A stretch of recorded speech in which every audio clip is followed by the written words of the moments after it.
And that special day has came and gone. Avengers Day, you all know it. All the hype is calming down. Everybody's going back to their lives. And we're just slowly anticipating what the new title of Avengers 4 is going to be. And waiting for that movie to come out. And without further ado, I'd like to welcome y'all to the latest edition of the Take One Spoilercast, where I will be talking in spoilers about Avengers Infinity War. Now, my non-spoiler is up right now, so if you're listening to this and you really didn't care too much for the title, Spoilercast, this will be a spoiler review or just a spoiler discussion because I've already got my review out, so there's no point of reviewing. So just my spoiler discussion of Avengers Infinity War. And if you haven't seen it and you don't want any spoilers, go check that out and then come back. Or, check that out, go see the movie and then come back. Or if you've seen it, or if you haven't seen it and you just don't care, go ahead and keep listening to it. That was your warning. And so it's several things I'm going to talk about. I don't know how long this is going to go because I get to rambling about certain shit. So let's just start off with this movie was really amazing. This movie was the type of movie that I was waiting for. I didn't know exactly what I knew what to expect. A lot of things, whatever was just literally predictable. But when it boiled down to it, it was like certain things were unexpected. Up in this movie, we had a lot of mashups that we haven't seen through other characters. You had Thor meeting the Guardians. You had some of the Guardians meeting Doctor Strange, and Doctor Strange meeting Tony Stark and Spider-Man and all them combinations. Then we got some of the Avengers from Vision, Scarlet Witch, Captain America, Black Widow, and all them coming to Wakanda with the Hulk, even though the Hulk didn't really show himself too much, except for in the first beginning of the movie. But it was, you had a lot of combinations that you would probably never have imagined that you would see in the movie form. And those is actually pretty cool. I enjoyed it, especially the back and forth between Doctor Strange and Tony Stark. Because toward the end, they started to get kind of like a respect for each other. It started off a little bit rocky, but then, slowly as the movie progressed and they knew what they needed to do, everything became dire. And like the little tiffs that they had or, the back and forth, it really didn't matter. So I enjoyed that. And one of the things that I could say I loved about this movie is that it had a lot of emotion in it. When you look into it from just Star-Lord and Gamora, it got a little bit more into their relationship, and it defined them a little bit more. Because if you watch Guardians, Volume 2, then you know that they're officially together. So this movie, it wasn't a surprise. It didn't come out of nowhere like Black Widow and Hulk up in Age of Ultron or anything like that. But it had a lot of emotion just from that, and just the feel of it, with certain things. Like one of the things that I have noticed, I'm gonna touch on a little bit later, but just the Tony Stark Peter Parker relationship. Like I love how they kind of played a little bit more on that. And like I said, Gamora and Star-Lord, and even just Gamora and Thanos, their relationship, and showing that even though she hates him, she still loves him, because that's really the parent, type figure that she known growing up. Of course, she was, a little bit older, and she remembers her family and everything else. She remembers her planet and everything. But throughout the years, he's even said up in the movie, for 20 years, that's really how long they kind of been together. And so she going to have some type of emotion for him, because he didn't care for her and everything else. No matter what type of stuff he didn't force her through or whatever, that's still like her father figure, because it doesn't really state how her was her father in her life when before Thanos came to her planet. But I mean, whatever the case is, as well as Vision and Scarlet Witch relationship is progressed up in this movie, and just Thor and him dealing with the emotions of losing basically everything. if you've seen if you've seen the last Thor movie, the Thor Ragnarok, and even Dark World,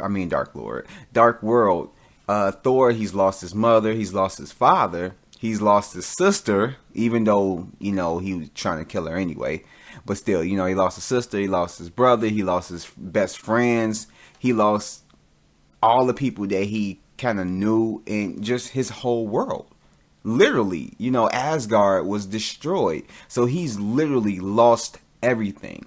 So it makes it a little bit more engaging just to, follow Thor right now. It's like, I would want to see another Thor movie. If you've heard any of my other podcasts and I was talking about Thor Ragnarok as it was coming out, I basically mentioned that I really didn't care for the Thor movies. I really wasn't too over the moon for, Ragnarok like everyone else was, because I really didn't care for the first Thor movie or the Dark World movie. But I did mention that it is better than the other films. But it's like rewatching them again, I got a little bit more of appreciation for the first Thor film. And I even do, like the second Thor film, even though I recognize that it is the lesser of the three. And Ragnarok, I liked it a little bit more than I did when I first saw it. But just to see his progression of his character and where he's at now, I would love to see another movie with Thor.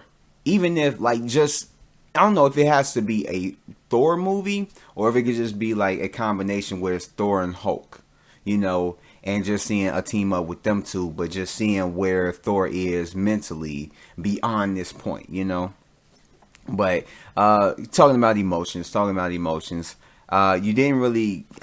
It's like it gets a lot into it, Going through this movie, a lot of people aren't satisfied with the end because they was like, it was just kind of like a cliffhanger. It was one of those abrupt endings. I think that a lot of people was expecting it to be, was to kind of end, And I give this movie credit. It did leave off on a I can't even talk right now. It did leave off on a cliffhanger, but in the same sense, it left off to where it did have a beginning, middle, and end. But yet it was a cliffhanger. It wasn't a cliffhanger in a traditional way, where something happens, or let's say if they would have ended it with the snap of his fingers. Yeah, that would have been a major cliffhanger because you don't know what the hell happened. It was like a cliffhanger where you knew exactly what happened, but now it's like, where do we go from here? How do we pick up these pieces after all these people are just gone, just went away into dust and all that stuff, or ashes or whatever, and it's like, where do we go from here? And it has a big weight on it. Like, it leaves a big weight on your shoulders after seeing this film. And like I said, it did that right, where it ends in a cliffhanger, but yet it still feels like a whole movie, and that's one of the things that I do love about the film. But yeah, it was very emotional. And with this movie, it's understandable that you had to, because you're balancing so many characters, you have to focus on certain characters. So when you're thinking about this movie, it's only certain characters that come to light. Of course, Thanos, the big villain, other ones that stand out is, like I mentioned before, Star-Lord, Gamora, Iron Man, Spider-Man, Doctor Strange. I guess you could say, not really Drax, because they were just kind of like in the background. Hulk, Bruce Banner, and Scarlet Witch, and Vision. And those are just some of the people that it really just focused on. And I guess you could say the Black Order as well.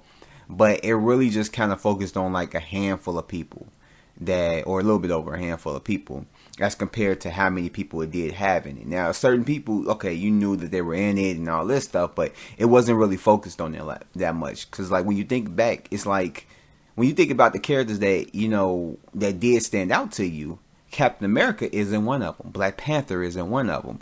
So it's understandable that when you're juggling all these characters, you can only focus on certain characters, especially if you're trying to develop a certain chemistry between certain characters, and you can't just spend one scene on that chemistry and then move on and expect people to remember it. It's like it has to be reoccurring, and that was just how it was with certain characters. And it was like I didn't have no problem with it. The only problem that I had with it, and I stated up in my movie review, was that the whole Avengers thing, the Avengers title, and it's just like with Civil War. You know, I feel like these movies should be under the banner Marvel's such and such, Marvel's Civil War, or Marvel's Infinity War. You know, and it's nothing big. Like I'm not about to go on online or whatever and just be like, man, it should be this, it should be that. But I feel like it will make more sense, because if you're doing an Avengers movie and you're focused on some of the Avengers, matter of fact, I guess you could count Spider-Man because he became an Avenger in this movie. I guess it's like it only really a handful of Avengers. You know, you had Tony. I mean, you had, well, not, I mean, but you had Iron Man, Spider-Man, Bruce Banner, Hulk, Scarlet Witch, Vision, and I believe that's all really the Avengers that it really mainly focused on. Like when it comes down to it, those are all the Avengers that it really focused on. And and Thor. And it focused on other people from Guardians of the Galaxy to Doctor Strange and stuff more. So I feel like if they're going to do that, it might as well be, you know, Marvel such and such. Because after Avengers 4, every big major, you know, film, because I feel like, I don't know if other people look at it like this, even though you got the phase 1s, 2, and 3, I feel like an Avengers movie from the beginning and all that stuff should have been like the season finale of that season. So every time you get like a season, every time you get like a phase 1, it should end off with Avengers, you know, or an Avengers film.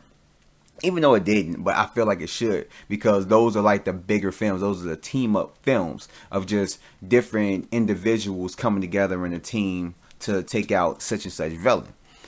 And this is kind of like that. And I feel like with Infinity War, such a big title, even from just the comic books, with, you know, it being like Infinity Gauntlet, I feel like it should have been Marvel's Infinity War.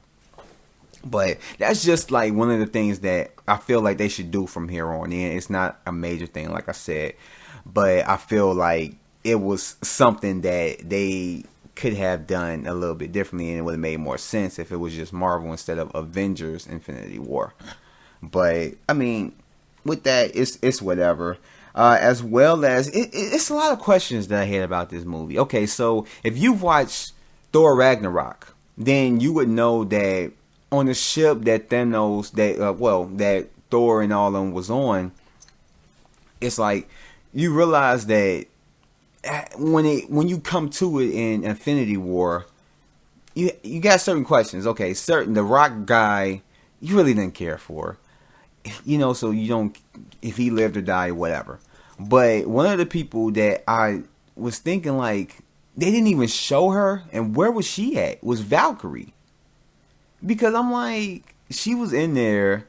It would have been cool if they had something to where she escaped, and then she ends up coming back or something like that. But more than likely she died. So it's like she was a throwaway character. You know, what was the point of really introducing her in Thor Ragnarok if you're just literally going to kill her off screen in that, you know, in that one scene, you know? Basically, not even with anything, like, not even an acknowledgement that she died or, you know, anything like that. It was like, she just, I don't know, she just didn't exist. It's like, where was she at? Like, I don't know, like, that was because she was a heavy hitter. And I feel like she would have been one of the big game changers had she survived that and lived to fight, you know? So I feel like they should have carried her on into this movie. And I don't know. I just wanted to know where the hell Valkyrie was. It was just, I don't know. It just seemed, she just really seemed like a throwaway character, even though she wasn't in Thor Ragnarok. Also, what was Nick Fury doing through all this? You know, it's like all this take time. You know, certain things will happen at the same time other things was happening.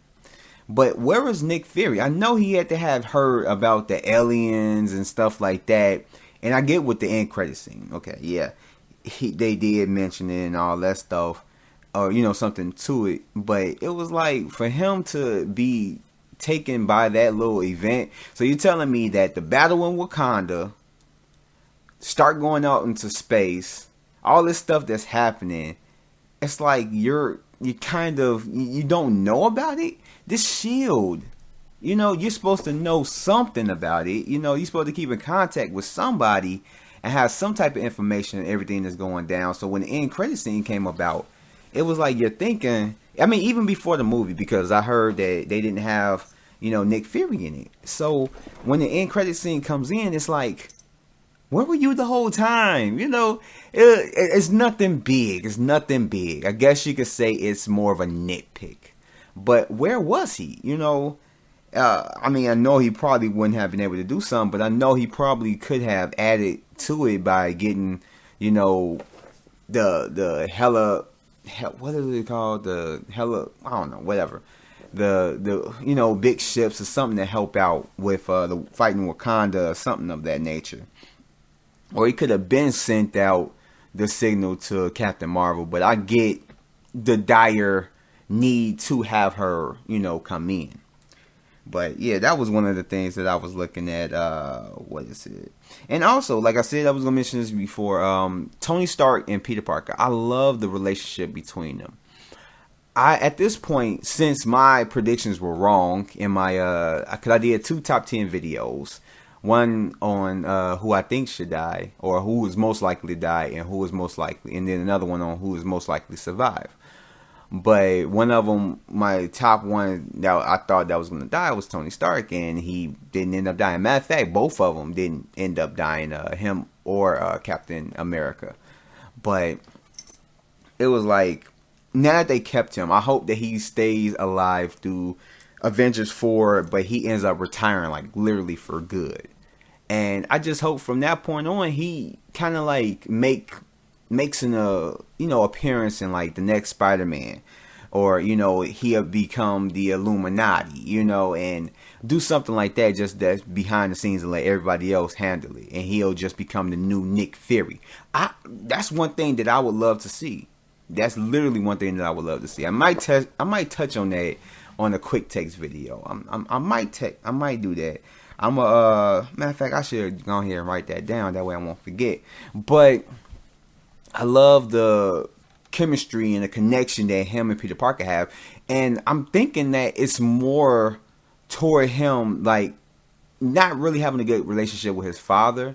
So he's kind of projecting that onto Peter. Like, I guess he's trying to become some type of father figure to Peter Parker. And I love that aspect. I love it. That's why I hope that, they keep him on, that he doesn't die in the next Avengers movie, that they keep him on and he ends up being like a mentor, a constant mentor to Peter Parker, becoming Spider-Man. And let's say later on, he renews a new contract and they just have him on or whatever and all that stuff. And let's say by the 3rd Spider-Man movie, he's in it and he ends up dying or something. That's one thing that I would love to see. That way they can still keep him on, but he won't have a major role. He probably have like Nick Fury type appearances. That's what I could see. Nick Fury. More than likely, all these people are gonna come back at the end. You already know it, but I would love to see that. But yeah, that was one thing that I truly loved about just the. I don't know. It's just something. I don't know. Like I said, it's just the father-son relationship between him and Peter Parker, and even just at the end when Peter Parker was phasing away, how he grabbed on to Tony Stark, and he was like just hugging him, saying like, "I don't want to go, I don't want to die," and all this stuff. And as he was fading away, and it was like that was that connection, and you can see that Tony Stark, felt like he failed him, and Peter Parker felt like he failed Tony by him saying that like he's sorry when he had nothing to be sorry for. I just love that. I just love the way they go with it. What else we got on the docket? Blah blah blah. Oh yeah, and if a lot of you been noticing, we've gotten a lot of good scenes. Like one of the things that I did point out in Marvel trailers as compared to the DC movieverse trailers, which is, you know, the BVS and all that stuff, is that Marvel has better films, but in the trailers they don't have really, or not, matter of fact, let me put it like this. I messed it up. So Marvel has better action scenes in their movies, but they don't have memorable lines in their trailers. But DC has memorable lines in their trailers, but not too great of action scenes in their movies. Or let me put it like this: memorable action scenes in Marvel films, none. They don't have memorable lines. Memorable lines in DC films, but non-memorable fights. That's the best way to put it. That's what I was thinking. That's what I was trying to reach for. So when it came to the trailer of Infinity War, they had memorable lines. Like, I'm literally finding myself, I was quoting the whole Thanos things. I know what it's like to lose, to feel so desperately that you're right, yet to feel all the same. Even though that was kind of altered a little bit. But in any case, if you've seen the trailers, you'll realize that a lot of the scenes in the trailers were missing. And they said either, basically, if you know about a little bit about like what, you know, they do with trailers, a lot of times when they're on set, they'll shoot certain scenes and those are just for the trailers. Now with this movie, it's probably a combination of a lot of things. So it's three things that probably could have been a combination. All of them are right, I believe. So one, they shot scenes that was just specifically for the trailer, had certain dialogue that was recorded specifically for the trailer to get us to come in and be astounded by like, oh, Infinity War, you know how a lot of us was. Or it could have been one of them things where they recorded certain scenes, put it together and everything else, digital effects and everything. But when they were putting the movie together, they was like, okay, we need to cut out certain scenes because we trying to make this a good little length. If we keep that in there, that's going to add to it. So we got to cut it down to 2.5 hours. So that would be one of the things. And it, you know, they did say that it was a lot of deleted scenes. So a lot of it ended up on the chopping room floor. But from what I hear, a lot of it is going to be used for the Blu-ray. So I'm looking forward to that. And you know, I'm definitely going to buy that on Blu-ray. And then the other thing was that they basically was so secretive about how this movie was going to end. Not a lot of the actors were, basically all the actors was not given full scripts. They were only given scripts to the scenes that they were doing, you know, and that was it. No one knew about the whole movie, the whole aspect. They didn't know how it was going to end due to the fact that they shot certain scenes that wasn't even going to be in the movie. And then they shot, believe maybe several endings to how the movie truly ended, but they don't know exactly what ending was going to get chosen. So I believe it was a combination of all of those. That they really didn't want anything getting out about this movie. They wanted to keep people on their toes. They wanted to keep everything in-house. So they basically kept a lot of it away from the actors themselves. And the only people that knew about it was the higher-ups. They shot a lot of scenes that they probably wanted to use, but they couldn't because of time. And then it was just certain scenes they wanted to just put for the trailer. So, yeah, and that's, yeah, I mean, I can't find myself disappointed. There's certain scenes I did want to see. I did want to see the scene where the Hulk and the rest of them are running towards the camera, you know, in the Wakanda fight. I wanted to see that, even though the Hulk didn't show up at all, except for the beginning. But, yeah, it was a lot of scenes, you know, and certain scenes were, in certain, like, bits of dialogue was chopped up. Like the scene that I had the dialogue that I had just said from Thanos that I said I loved up in the trailer. It was essentially the same thing, but some of it was altered. And so, you know, I can't really be mad. You know, the movie, I ended up loving the movie. But, you know, it had a lot of missing scenes. And I was one of the people that said, if this movie was 3 hours, I wouldn't care. I really wouldn't care. It's like, I can see them trying to, you know, restrict it down to 2.5 hours. It's fine. You know, I hope that they do the DC thing where they do a release like a longer cut. If they do like a cut that's like a little bit over 3 hours towards the Blu-ray release, I'm going to go see it. I am definitely going to go see it. But if this movie was 3 hours, it would have been understandable. It really would have. I mean, it probably would have thrown a lot of people off because a lot of people ain't going to be wanting to sit there and watch a 3-hour movie, which I get that completely. I get it. But, you know, if they would have made it 3 hours, it would have been understandable because this is 10 years in the making. 10 years in the making. The third Avengers movie, 10 freaking years in the making. So it would have been understandable. I would have loved it. I would have saw it regardless. I don't give a fuck. I already had made up my mind, like, I'm going to go see it. But, yeah, what else can we talk about? Oh, yeah, and one of the questions I wanted to ask. My brother thinks it's like a nitpick. I'm overthinking this, but it's a legitimate question. Where was the Hulk in the beginning scene? Because when you think about it, okay, they had that, you know, a fight where the Hulk got manhandled, like he got beat though, hell up, like I'm trying not to curse or whatever, but he got beat down, just beat down, which I really don't think it was that bad of a beating, you know, it's especially enough to make him scared to come out and fight. Like I don't know, like that just kind of stood out to me the more because I've seen this movie 5 times already, and that just kind of stood out to me. It's like the Thanos beating wasn't that bad. I could see if he did what he did and then the Hulk was trying to get up and, you know, still fight with him and he just kept going at him, bam, bam, bam, and he was just like knocking them out, just basically just, and then got down to the point where like he held the Hulk down and he was just punching them dead in the face and just ba ba ba ba ba ba ba ba ba, just boom, you know, and just beating the hell out of him. Because when you think about it, the Hulk got beat up worse with the Hulk Buster armor, you know, and even that didn't, like, you know, put the Hulk in the hiding. But then he comes across Thanos, it wasn't even that bad of a beating, you know. I don't know, like that just stood out to me.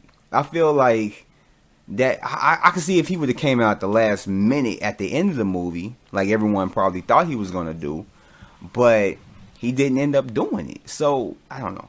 But in any case, so yeah, the Hulk was in hiding until Loki was like, we have the Hulk. And then the Hulk comes out. But then it's like, when you really analyze that scene, you ain't really got to truly analyze, but just think. All of the Asgardians on that ship were murdered, along with Valkyrie. And Heimdall, Loki, and Thor and Hulk were the only people that was there.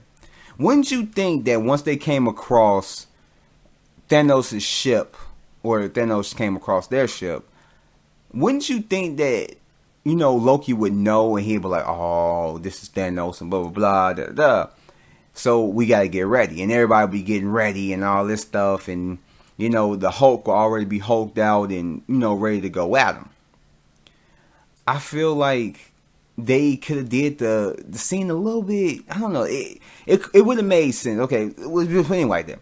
You would have thought that the Hulk would have been hulked out by then. But for him to hide, just for the moment that he could sneak up on Thanos, now I can see if they came out with like a plan to execute and, you know, basically do that, to basically surprise Thanos, that would have been okay. That's understandable. But to have him just hiding out and waiting for that perfect moment where Loki says, we have the Hulk, then, you know, it just doesn't make any sense for him to witness all these Asgardians get murdered, Thor get manhandled to the point where freaking Thanos is picking him up from his vest and, like, you know, got him by the head and stuff, like, to where Thor can't even do anything. And Thor don't have any restraints. He's just literally beaten to the point where he can't even, like, move that much.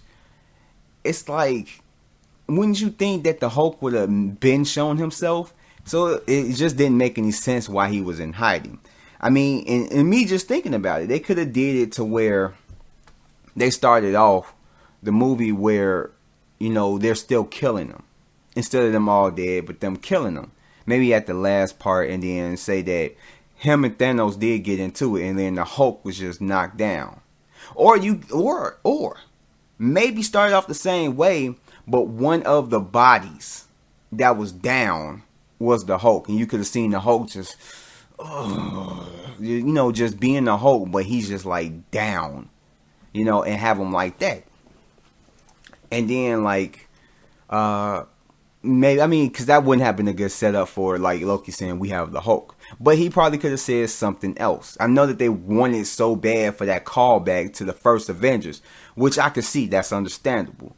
But you have to make it make sense, as my friend Shay say. Make it make sense, And that just to have him come out of nowhere after everybody on the ship basically got murdered, and you just now coming out, it's like, you kind of responsible too for like the people getting murdered because you didn't help, And yeah, they probably could have had it like that, to where one of the bodies they combed across, or showed like the dead bodies around there. One of the bodies that came across was like the Hulk, and he could have just been down, just whatever.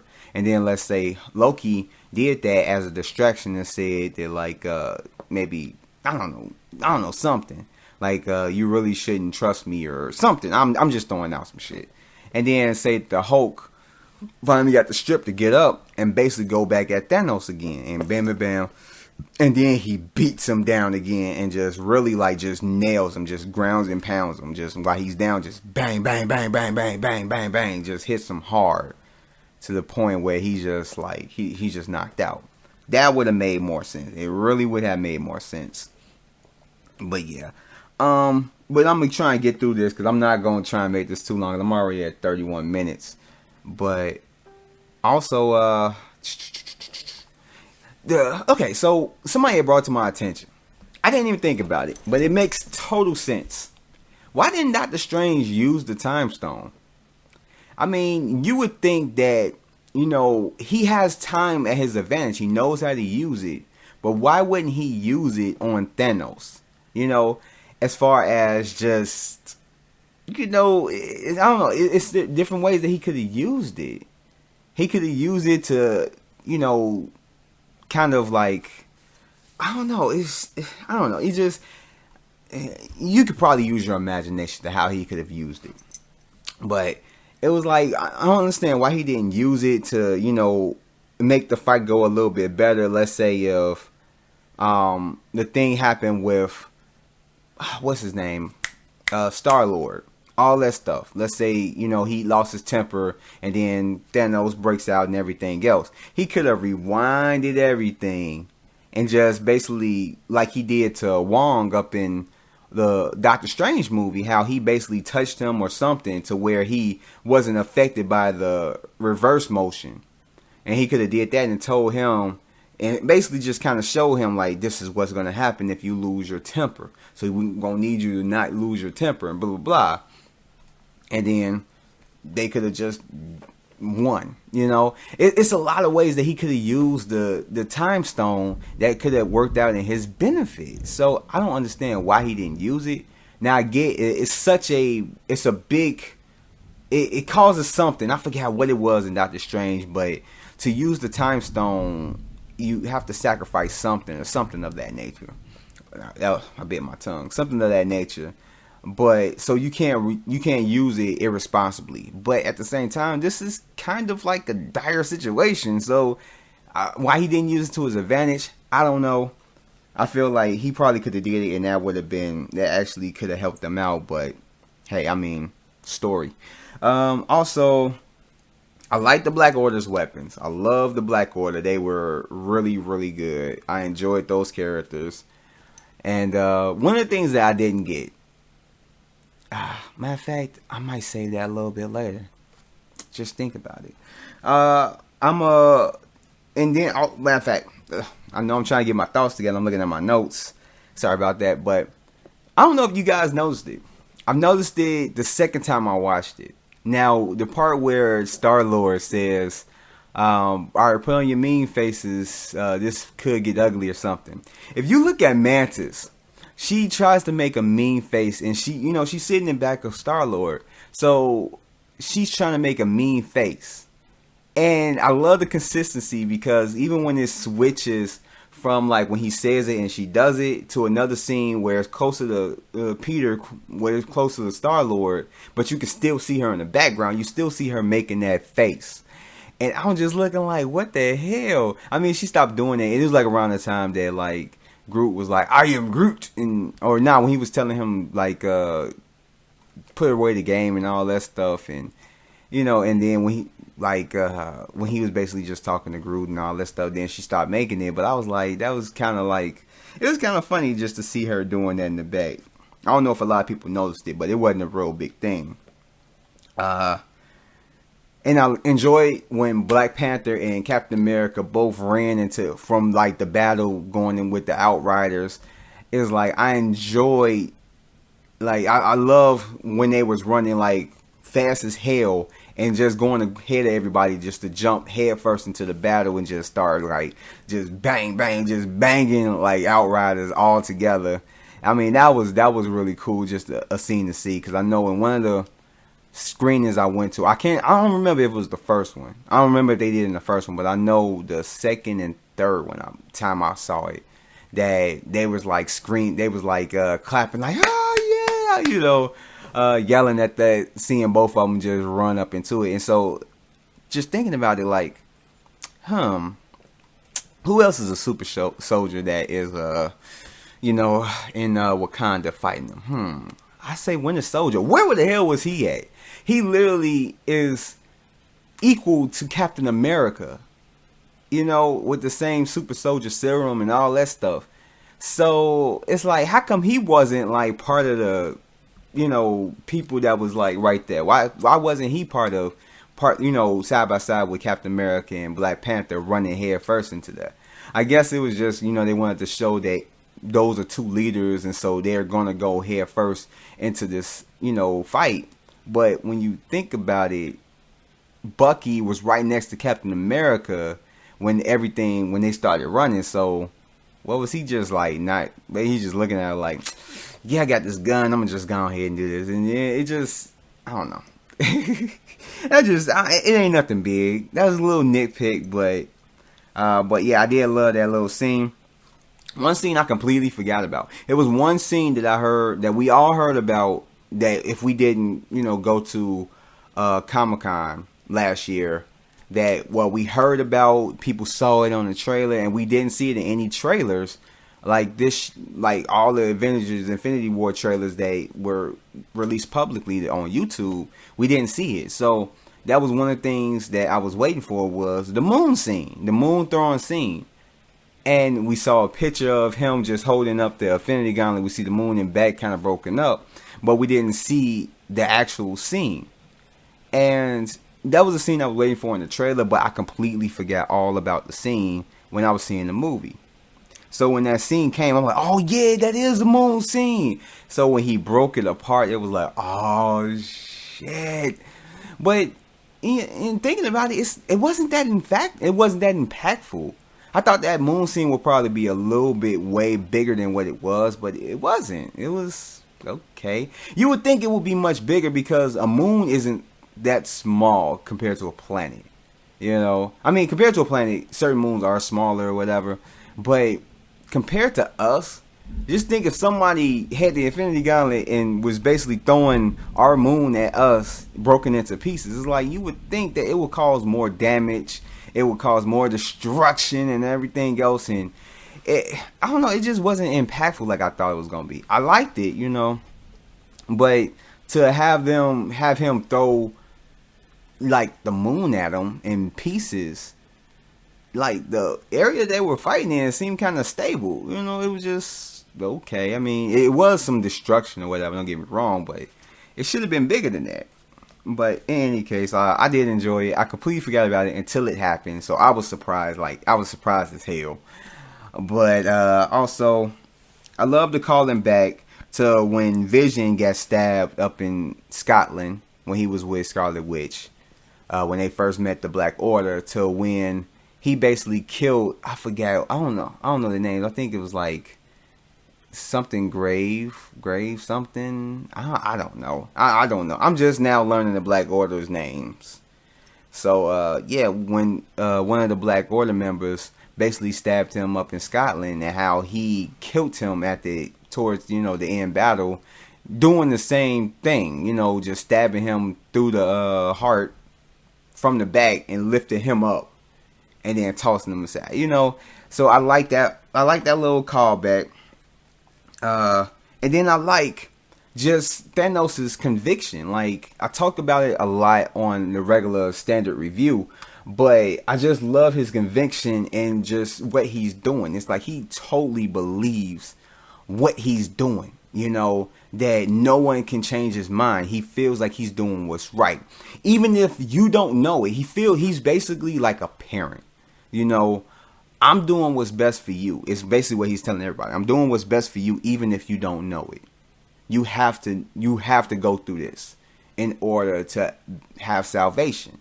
So it was like, I loved it. And even when him and Gamora was going at each other, and she was like, what was it? When they were talking about what his plan was, and she said that, like, nobody knows it, or I forgot what she said, but he had responded with, I'm the only one who knows it, or at least with the will to do something about it. And I'm like, man, those are just some powerful words. Thanos is one of those villains that is gonna be just idolized. I ain't gonna say idolized, because I don't know how he's gonna look for me. I don't know if he's gonna have the status of Darth Vader, but just how he is, and just everything that he says and how he says it, you can tell that they basically took time with his dialogue, because they had to make his presence, how they wrote him into the story, his backstory, all that so powerful, as well as everything he says. They had to make it powerful. And I just love that. I just love that about Thanos. It's just one of the many things that they did right. What else? I'm almost close to the end. Don't bear with me. I'm almost done. I got a few things just to talk about a little bit more. I love the ongoing joke with Rocket from the first Guardians of the Galaxy all the way to this one, where he's talking about taking body parts. So he wants people to take body parts. How he had Quill do that in the first film, where he had him take dude's leg, or his fake leg or whatever, just for the hell of it. And then up in the second one, what was it? God damn it. Did they do something in the second one? I don't know. I believe that they did. I just can't think about it. I just can't think of it. But even just with this one, when he basically had the eye, and then he said that he won this game against this dude, but that's not what he won. Oh crap. I gotta cut this off. There we go. But yeah, it's like he said he won it from somebody. Well, he won a game against somebody, but then he snuck in later and stole his eye. So I'm like, I liking that. And then they continued along with it when he was met with Winter Soldier in the battlefield, and he picked them up, and they were twirling around just shooting all the Outriders. And then when he put them down, he asked them how much for the gun, and he told them it's not for sale. Then he asked them how much for the arm, and then he walks away and he's like, oh, I'm gonna get that arm. I just love that ongoing joke. I hope that they keep going along with it. But yeah, that was actually pretty cool. And one of the other things that I did not get, and I was trying to figure out, because I'm going to try and do another video. So I have a lot of other questions that didn't make sense, but I guess you could say they're more of nitpicks. But I'm gonna use that for another video. I'm having this concept that I'm gonna try to do. So I'm trying to figure out how I'm gonna do it. But in any case, so another thing that just stood out to me was why did Thor keep calling Groot Tree when literally he constantly said his name? It was just like, I don't know, like if I kept saying I am August, and just kept saying that, but people kept calling me boy, this and that. It's like he kept saying his name, like everything that Groot says was, I am Groot, I am Groot, I am Groot, and just saying it like that. It's like, why would you still call him Tree? Meet my friend Tree. It's like, even like the big elf, dwarf or whatever, even he called him Tree. Now, I don't know if it was just the thing just trying to be funny or whatever, but it was like everybody could hear that he calls himself Groot. He says, I am Groot all the time. The only thing that he says, unless you put into accountability or unless you put into account, First Guardians movie where he said, we are Groot. But still, his name is being used. So I didn't get why he kept calling him Tree. It just didn't make any sense when he kept saying, and even they made a joke out of it on the battlefield where coincidentally, nobody was like, none of the Outriders was trying to kill Thor or Captain America at the time. But when Thor said, meet my friend Tree, and then Groot was like, I am Groot. And then Steve Rogers was like, I am Steve Rogers. It was like, when you think about it, it's like, okay, he just said that he is Groot. So he literally said his name. And then, you had Steve Rogers with that response. So why did Thor keep calling him Tree? I guess that's a nitpick, but it just stood out to me. Like, it just really stood out this fifth time me watching it. So I'm like, yeah, okay. And then the last thing I'm going to get into, because probably more I can talk about. Probably way more I can talk about. But I'm going to go ahead and end it because it's getting a little bit too more. Well, not too more, but it's getting, a little bit too long. But I love that they gave Bruce Banner more of charisma. I mean, because he has been in other films, and it's like he's having a little bit more charisma. I mean, he has had some charisma in other films, and I guess you can even say up in Thor Ragnarok. But in this film, it just kind of stands out a little bit more. He had more, comedic aspects to his character. And it really stood out more than any other movie, more than the first Avengers, Age of Ultron, and even Ragnarok. It was like he had more charisma in here, and just it seemed like they gave him a little bit more to work with, a little bit more to do as far as just his character's concerned. Where he's yelling at the Hulk for not coming out, and like, what do you mean no? And then him telling him like, all right, you big asshole, or what do you call him? He's like, all right, you big whatever. He's like, I'll do it myself. It was just the way the emotion that he came out with. It was funny. It's so entertaining. Like, I just love the charisma. I hope they keep going along with it. It seemed like they took one of the plays out of the playbook of Thor Ragnarok and how they had him up in that movie and just played a little bit more with it. And I just loved it. I just really do love that. And so I'm gonna just go ahead and end it right there. Thank you guys for joining me for this review, or this oh my god, I'm getting tired, I'm sleepy, for this spoiler talk of Avengers Infinity War. And this was like a pretty long one, almost close to an hour, but not right there, not quite there.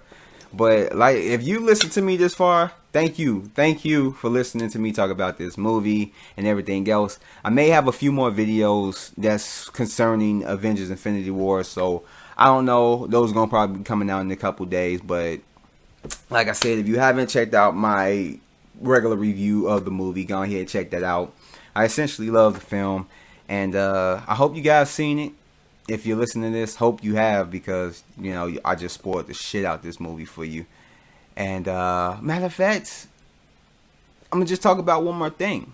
And then I'm gonna go ahead and zip it. I love the ending. I love the way it ended. With it, I know a lot of people in all those times that I've seen it react the same way. Like, oh man, what the hell is that? With him snapping the fingers and everything else. I loved it, because it was like, once it happened, it was like, okay, I was known to expect it and everything, and then just see people just fading away up in ash and stuff, and even some of the big people, and one of the things that I could say, it was a big FU to the people that thought Iron Man and Captain America was gonna die, like people like myself, was the whole thing of neither one of them died. Matter of fact, they wasn't even one of the people that just faded away. Captain America and both Captain America and Tony Stark stayed around, and I like the way it ended. And even just with him foreshadowing before, when Doctor Strange had asked him like, what would you do after that? And he told him that he's gonna sit down and look at the sunset and just, just rest. And that's exactly what he did. He literally foreshadowed what he was going to do. Where he was when he looked at the sunset, I don't know. Maybe he was on, well, I ain't going to say he wasn't on another part of the earth because it looked alien. But it was like he got out, sat down, looked at the sunset, and it ended. Which, oddly, I love that ending. Oddly, I loved it. You're rooting against Thanos. You're rooting against him. You understand where he's coming from, but you're rooting against him. But yet, it seemed peaceful. Like, damn, like, I went through all this, and it's a job well done. It's a cost because his arm is fucked up. And, he had to kill his daughter. And his other daughter, like, truly just hates him. I mean, she hated him before and wanted to kill him. But now, it's to the point, And he's lost his children, the Black Order. And he just lost so much. And to know that he accomplished his goal and what he wanted to do. So now all he don't need to do anything else but sit down and just be like, I'm done. My job is complete. So where this movie goes from here on, I don't know where this movie goes.